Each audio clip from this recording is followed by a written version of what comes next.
after having been one of the world's largest personal computer manufacturers back in the 1980s. Commodore somehow managed to go bankrupt in 1994. On April 22nd of 1995, Escom bought the assets of Commodore International. However, Escom soon started losing money due to overexpansion and declared bankruptcy too on July 15th of 1996.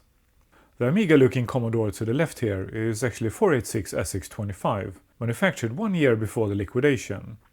The reason I'm showing it here is because a viewer left a comment that he had seen one of these with an Escom badge instead of the Commodore badge. A few years ago, this Escom here came up for sale. At the time, I didn't know what Escom was, but I wanted the Batman board inside. A buddy of mine needed a case for one of his projects, so we split the deal. He grabbed the case and I got the Batman. However, while I was restoring this late Commodore, I did some reading and found out what Escom was. I reached out and the owner was kind enough to let me buy the case. So today we're going to rebuild this mysterious Escom Batman machine and see what it's all about. The case is very square 90s. I don't think they could have made it look more 90s than this. This is probably just a generic case. Let me know if you have ever seen one of these cases used by other PC manufacturers. I'm almost 100% sure this is the CD-ROM that came with this machine. It's a 2X drive, manufactured in April of 1995. The dates on the motherboard corresponds well, and that includes the Dallas battery. So we're gonna have to take care of it. We'll talk some more about the Batman board later. The only screw on the lid has already been removed. So I think we should be able to just pry it off. It's actually quite stuck. Well, this lid isn't coming off easily. That is for sure. Okay, so maybe it comes off this way. Okay, not an easy thing to show on camera. But the case seems to come off in this direction here. That is not an easy cover to take off. Maybe we need to pry off the front panel first. Yes, my guess was right.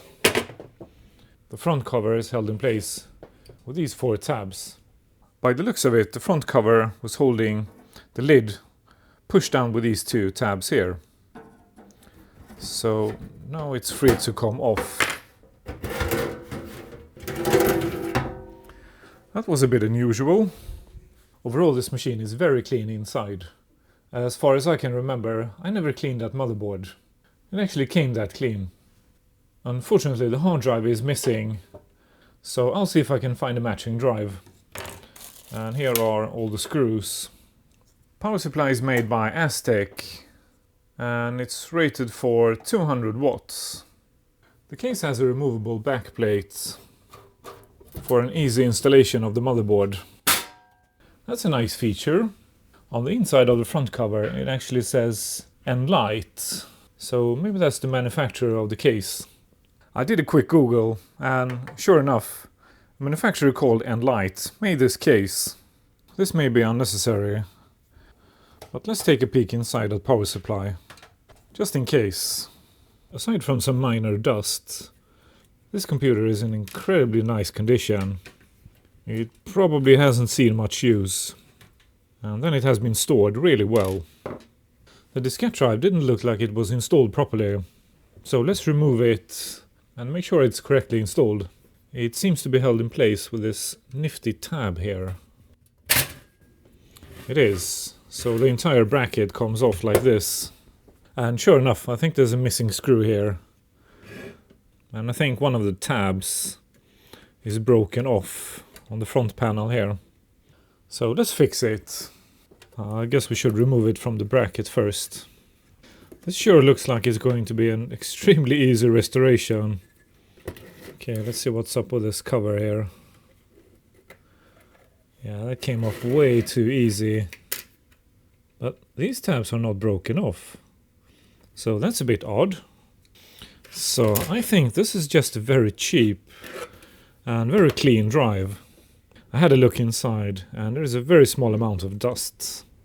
I guess I'll just use some compressed air and blow that dust off. Then maybe we can reinforce the front panel here with some sticky tape. Now the dust is on my bench, so it has seen some use. Well, I thought it was a cheap drive, because the front panel isn't stuck on properly, but it's actually stamped Mitsumi here, and they made good drives. So now I'm thinking, maybe the plastics dried up and shrank. That's why it's so loose. So I'm just going to reinforce that front cover with some tape. This fix isn't going to be visible from the outside, but I better remove this piece from the motor. Yeah, that should be good enough. The hard drive too seems to have been mounted on a nifty cradle with a tab. There is what looks like a stamped date code here, but it doesn't make any sense. That is 10 years off. Well, there's no way this case is manufactured in 1984. But I guess that stamp was. I'm going to remove this cover here, because I'm going to install the CD-ROM drive up here.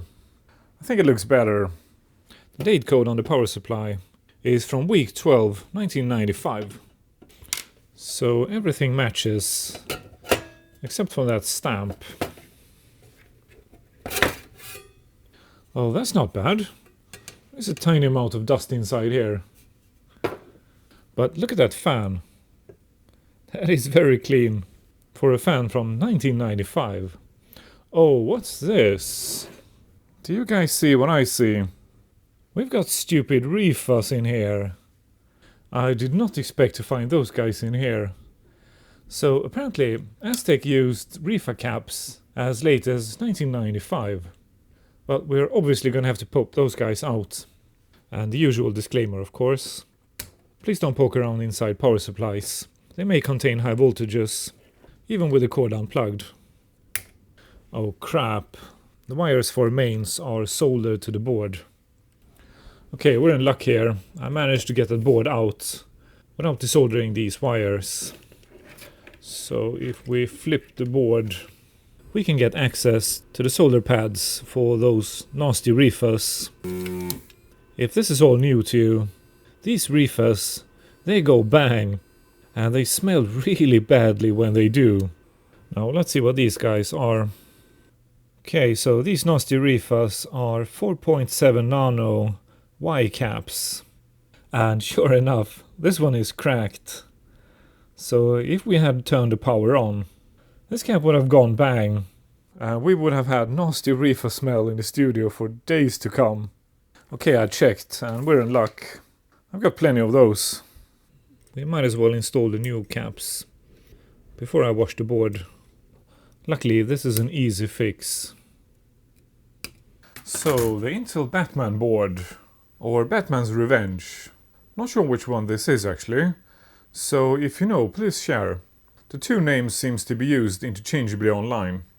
I think this is the Batman's Revenge, because it has a jumper here to choose between 60 and 66 MHz.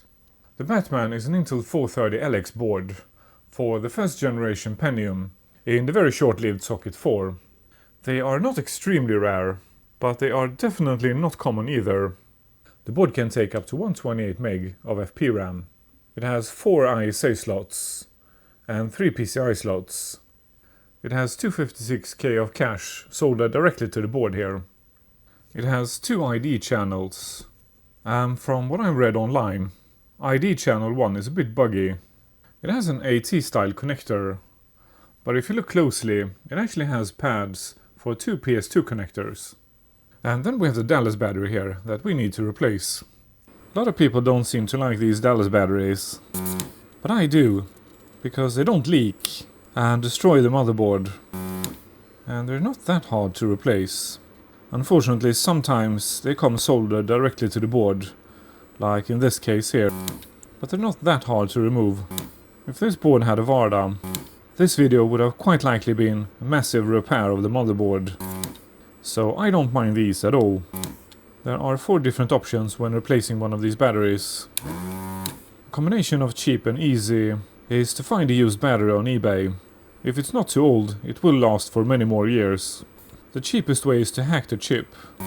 Use a Dremel tool to expose some of the pads inside and solder a coin cell directly to the old chip.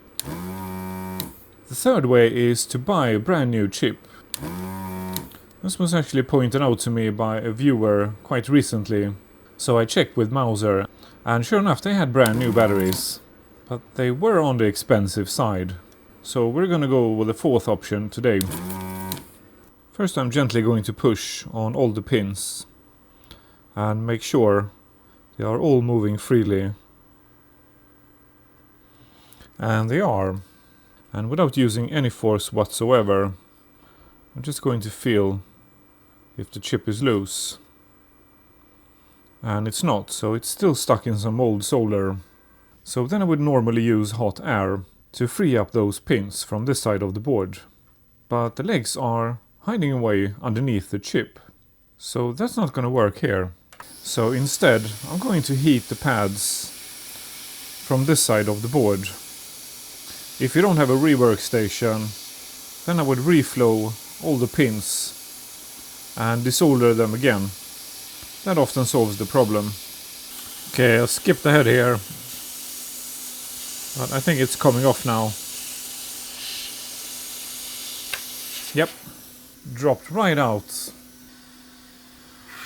So that is ideal if it just pops out without using any force whatsoever. If we hadn't used hot air, one or more of these pads would have come off, and that would have been very annoying. Now let's do what they should have done in the factory. Install a 24-pin socket for easy replacement. Well, I can't blame them either. Who would have thought we would enjoy these boards after all these years? The expected life was probably about 5 years for this board. Probably even less. Okay, I soldered 2 of the pads and then made sure the socket sits flush on the board. So now we can solder the remaining pins. So the first generation Pentiums was a bit of a flop actually, because they had a bug.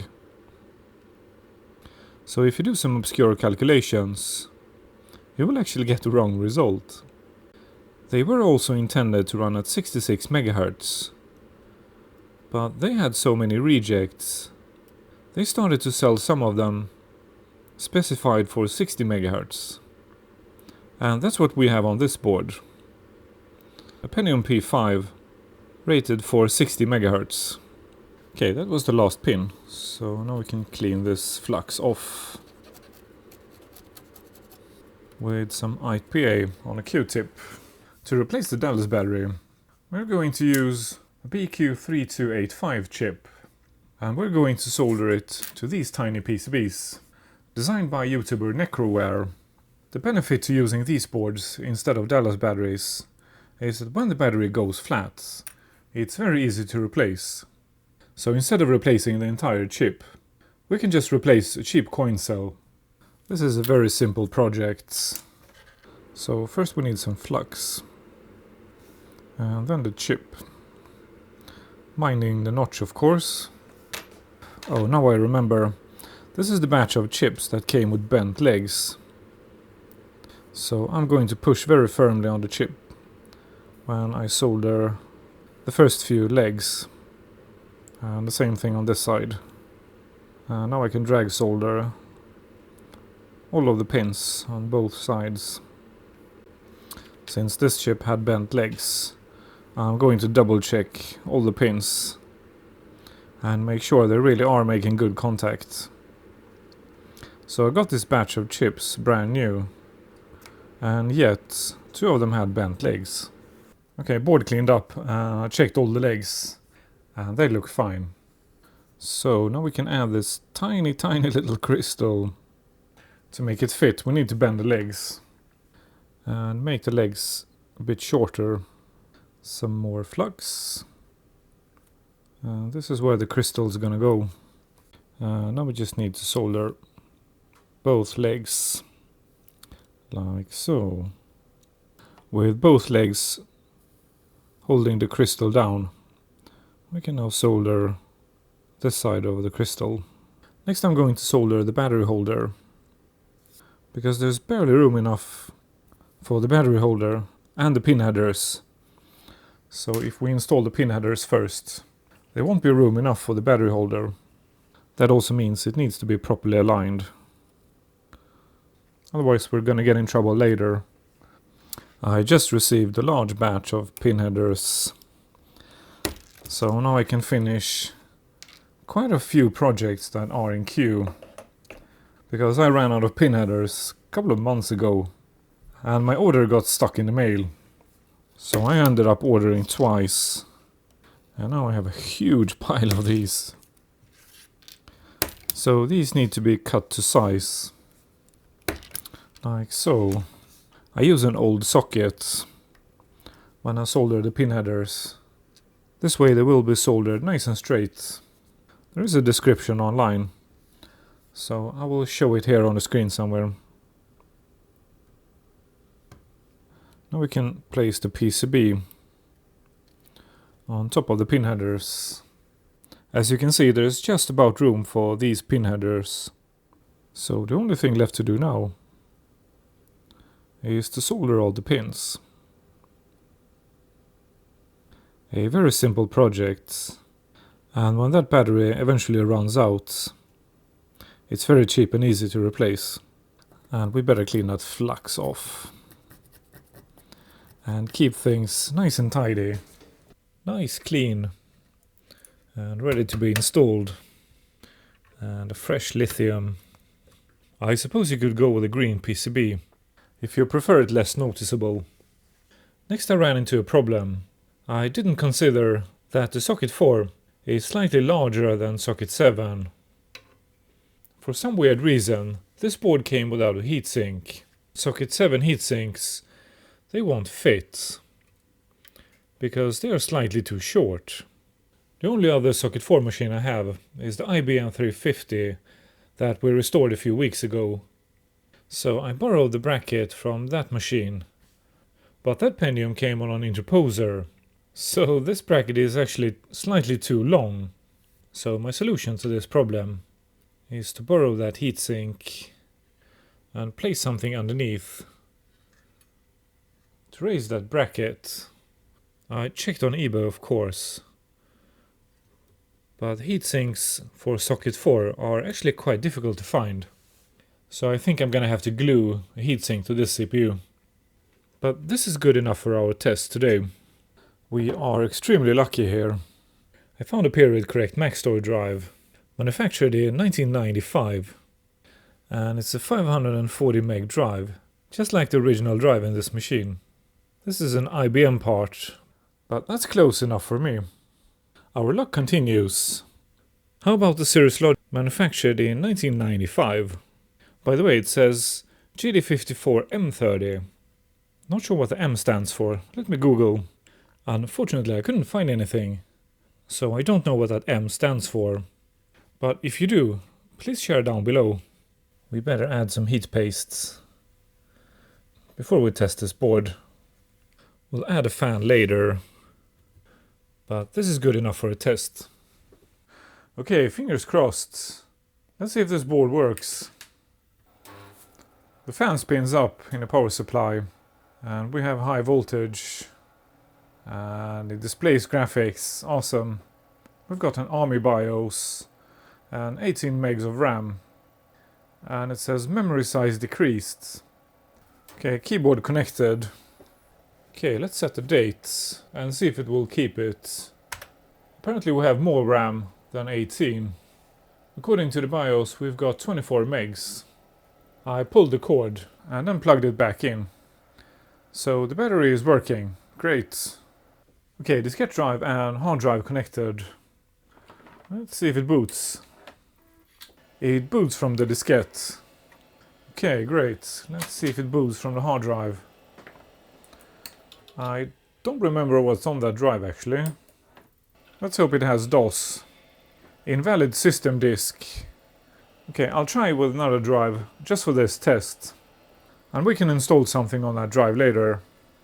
Okay, I'm not sure if it's correct, but this drive is marked with DOS 622 and OK. So let's give it a try. No, it doesn't boot. Let's see if it boots from the second ID channel.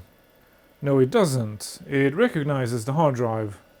And a 40 meg drive, shouldn't be any problems for this BIOS. But it doesn't boot. The drive shows up in the BIOS too.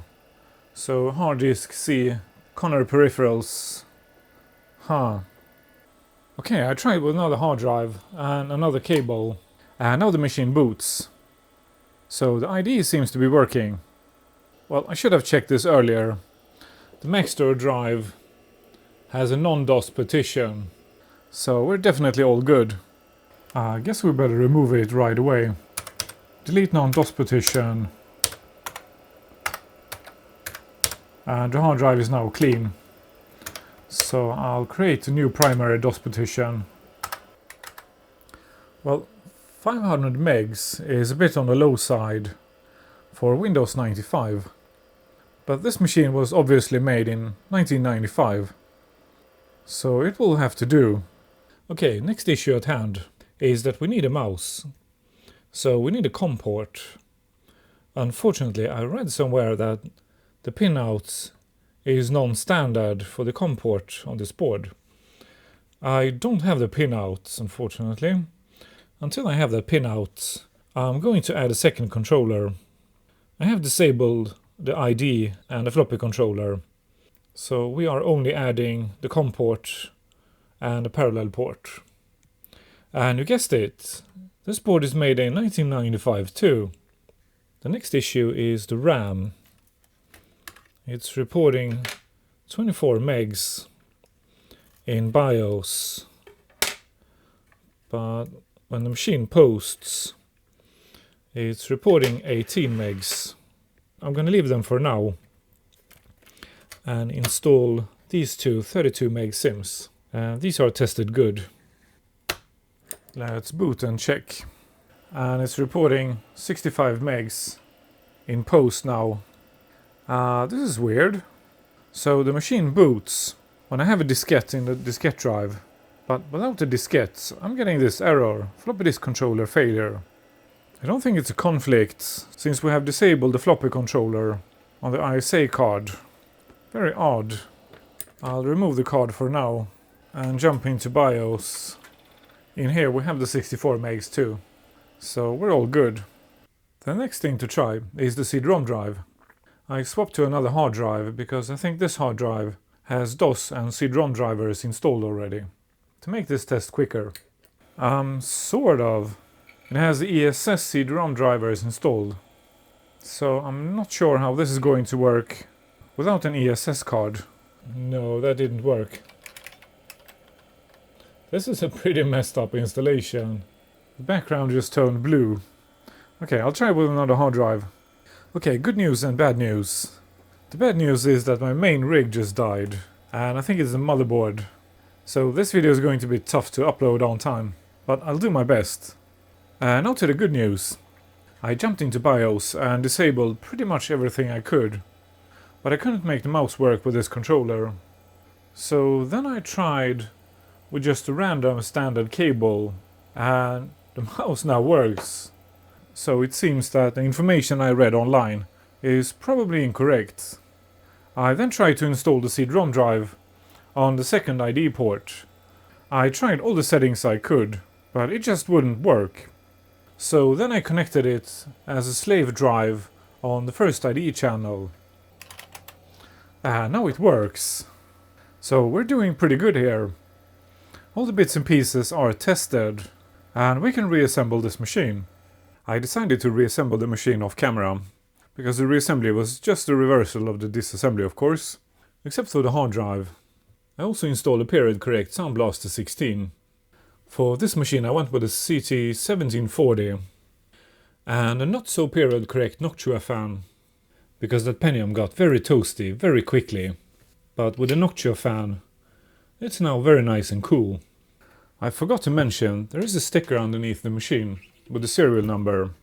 That sticker also says P60/8/540. That's how I knew the size of the original hard drive. That also tells us that this machine was sold with 8 megs of RAM. so it obviously wasn't shipped with Windows 95. But I went ahead and installed Windows 95 anyways. To me, Windows 95 is perfect for a machine like this.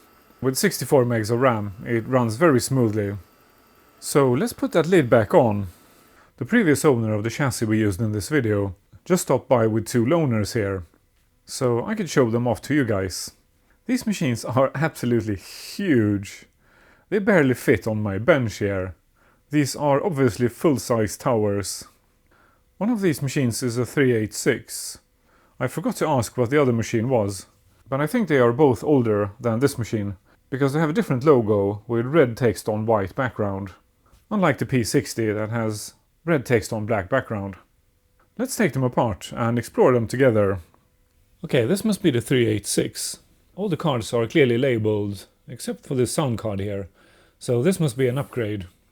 This machine doesn't have any visible screws, but I think this panel comes off by pulling the plastic tabs off the chassis. That was a good guess. Now we can access the screws at the back. This thing is absolutely huge. I think the cover comes off now. Unlike the Pentium 60, it's not held in place with the front cover. Okay, let's take a look inside. Well, there's plenty of room for upgrades in here for sure. It has a Seasonic power supply, rated for 200 watts. Oh, this machine still has the VADA battery on the motherboard. I'm gonna have to pull that off before I return this machine. But I don't see any leakage. I think he's a lucky chap. I can't see what brand this board is, but in a silk screen it says GA386UM Rev 3. It has an Army BIOS, sockets for cache, and a rather interesting looking CPU. So that's an AMD 386DX40, and it has a UMC chipset. So GA386, is that gigabytes? Yes, according to Google, this is a gigabyte board. I had a closer look at that battery. It has started to leak, but I can't see any corrosion. So this is one lucky board. The date codes on the chipset are from 1992. So that is presumably when this machine was made. There is a sticker here. It's a bit hard to see on camera. But the sticker says GBT341/4/GA.